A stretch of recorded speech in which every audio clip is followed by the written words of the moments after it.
Welcome back to Chippewa Outdoors. I was at the range last week and I had my very first SQUIB load. A SQUIB load is when the projectile is shot, but it stays in the barrel. It can be just loose, it can be lodged. Basically, there's not enough force for it to push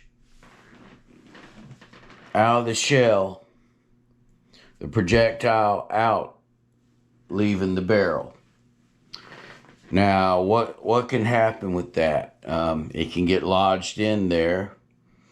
It makes a smaller, quieter sound, sounds different. The recoil is different. It's just should be most time, but not always, should be noticeably different. Did this on my 365 XL Spectre Comp, clear. So shorter barrel on subcompact carry pistol.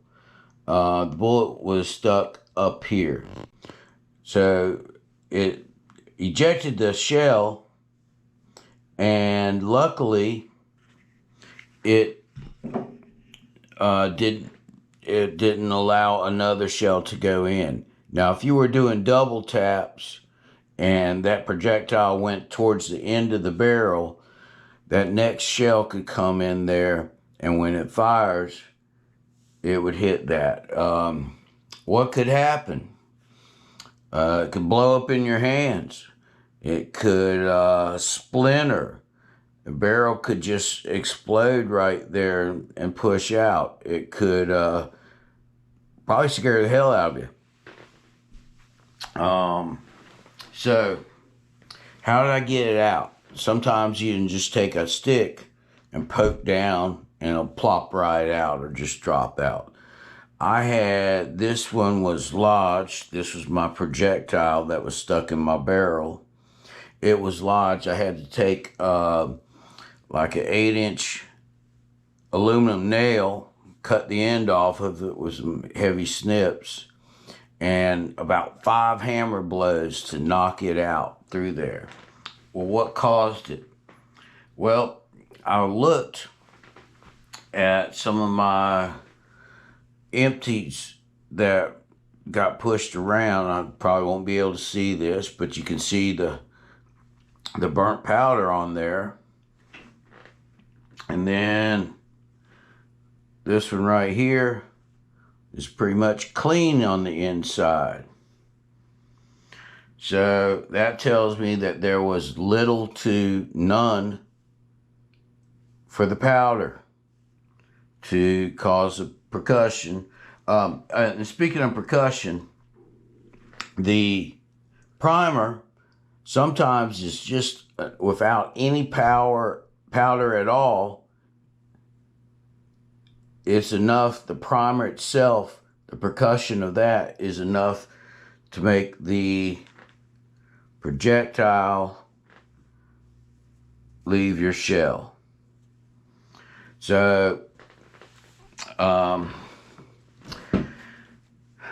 this happened. This case of ammo has been problem child.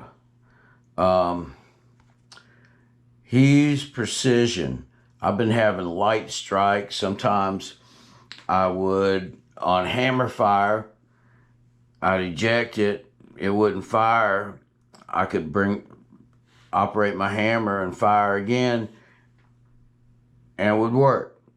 On striker fires, it just would not work, so I had to eject it, work my slide, put a new one in, and try.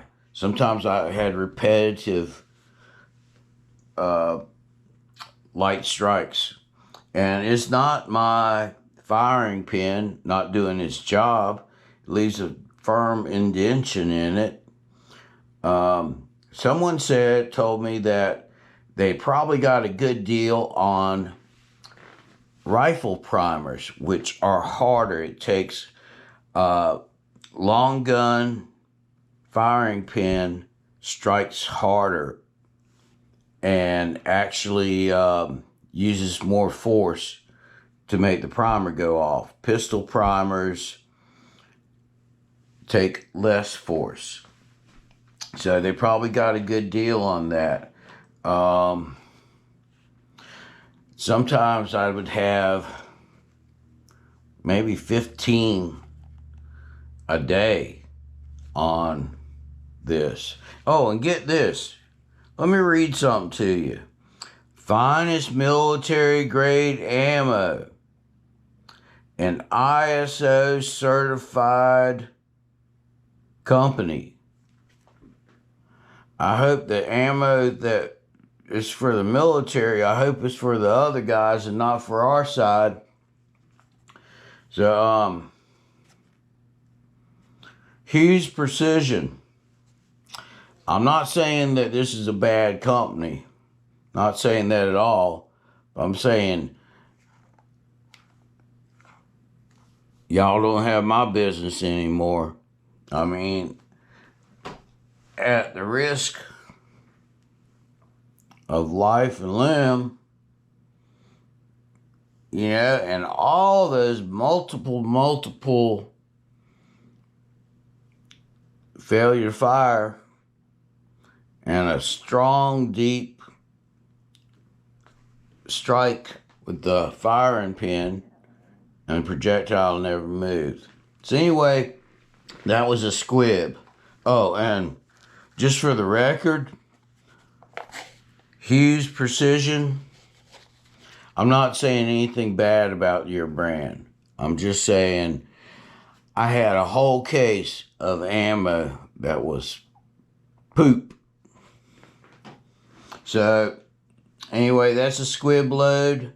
Best thing to do is after a squib load, set it down. Sometimes it'll be a delay and go off. Other times it'll, you know, you just need to take your mag out and clear it, see if it'll pop out. And then if not, you have to dismantle your firearm, take your barrel out, and try to strike it out with a stick or something stronger. Anyway, y'all be safe. You know, the world's dangerous enough places without other things involving you. But, yeah, it's just part of shooting. So, just want to let y'all know what it is. And if it happens to you, you can recognize it. Or if you see it happening to somebody else, you know, it sounds different, feels different. And that projectile will still be in there. And if it goes far enough down in, it'll allow a second round. And that's where you see pictures of where the barrel's been split. And the gun's pretty much splinters or even blows up in their hand. So, all right. Thank you very much. Have a good one. Peace.